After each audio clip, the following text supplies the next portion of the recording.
Let's face it, dropshipping can definitely have low profit margins that can hinder you from being profitable on a day-to-day basis, let alone on a monthly basis. Well, in this video, I'm going to share a simple 3-step process in which you can implement right away to increase your profit margins overnight. Let's get it.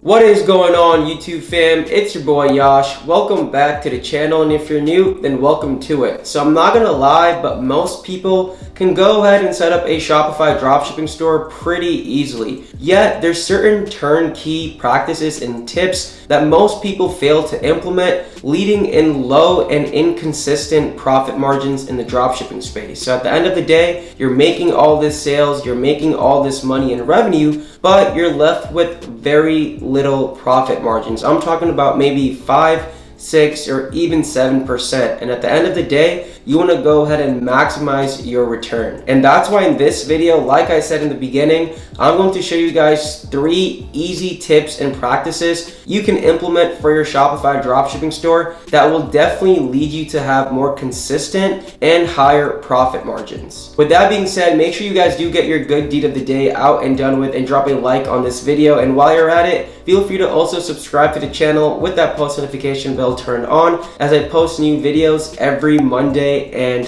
Thursday.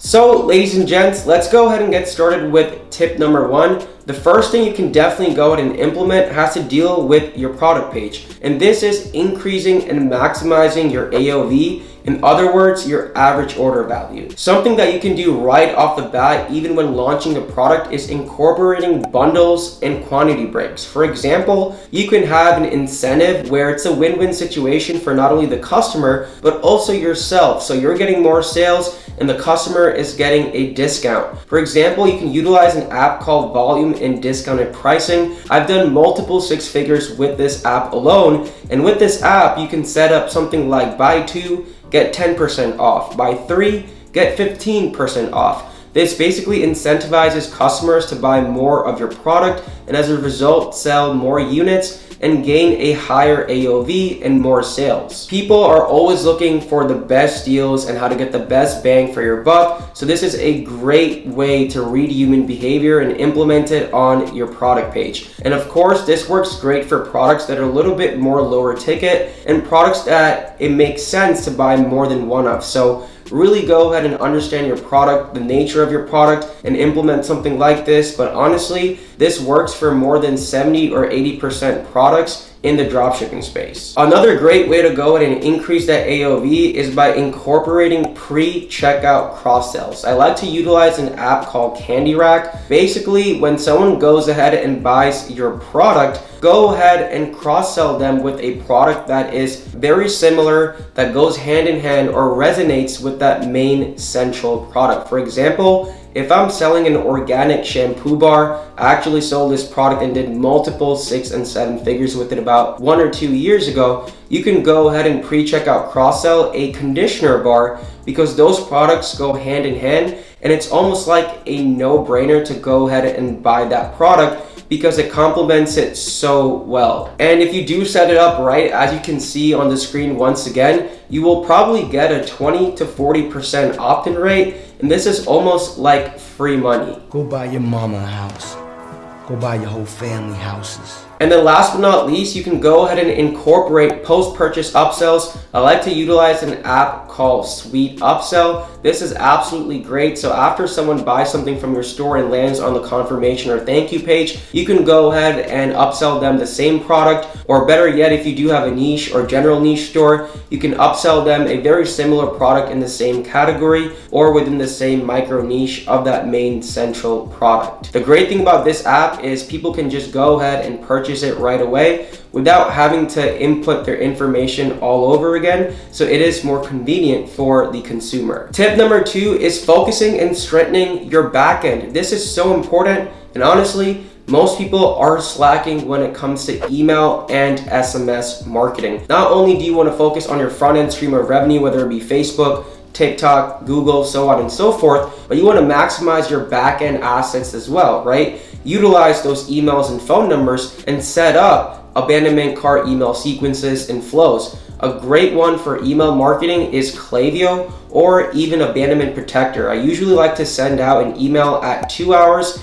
10 hours, and 24 hours once someone goes ahead and enters their information and as a result fails to check out. Some people obviously are going to go ahead and do this. I mean, life happens, distractions come in the way, so people don't go ahead and purchase what they want to purchase. So why not, utilize these apps and email sequences to go ahead and remind people and then reel them back in. And then when it comes to SMS marketing, which is honestly super, super powerful, I like to utilize an app called SMS Bump just to get started. And I like to send these flows or sequences out at 1 hour, 5 hours, and 18 hours after someone abandons their cart. Now, if you do want my exact full script of my abandonment cart email sequence, click on that video right over there and it should take you to it. It's literally a copy and paste template where I have an opt-in rate of about 40 to 50%.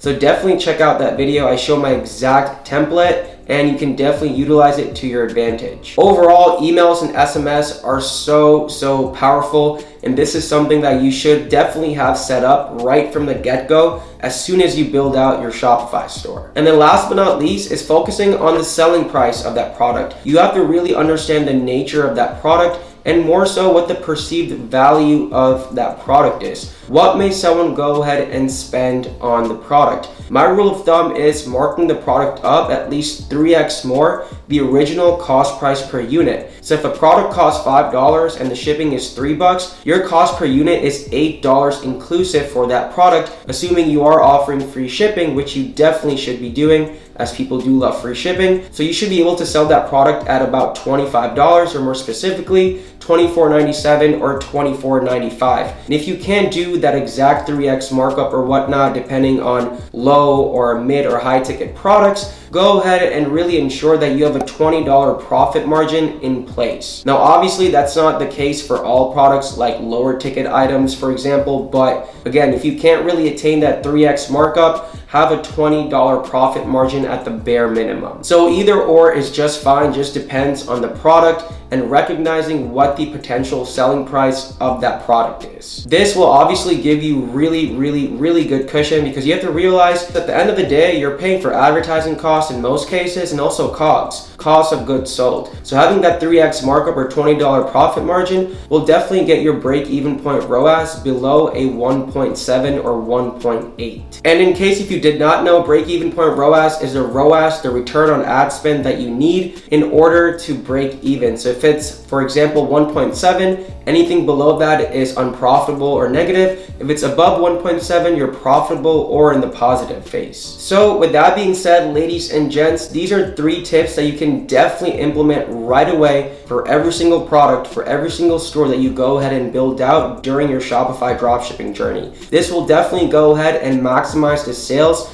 that your store actually goes ahead and gets and deserves. At the end of the day, dropshipping is made up of a multitude of components, so you have to make sure that you're putting your full efforts and everything is lined up, because that's what really matters in the grand scheme of things. As always, ladies and gents, if you guys do have any questions, thoughts, or concerns, then feel free to leave them in the comments down below. Also, feel free to check out all the links and resources in the description down below, as they can and will be very helpful for your Shopify dropshipping store. Other than that, thank you guys so much for tuning in. I really do appreciate the support. Remember to keep working hard and, more importantly, continue being awesome. Until the next one, your boy's out. Peace.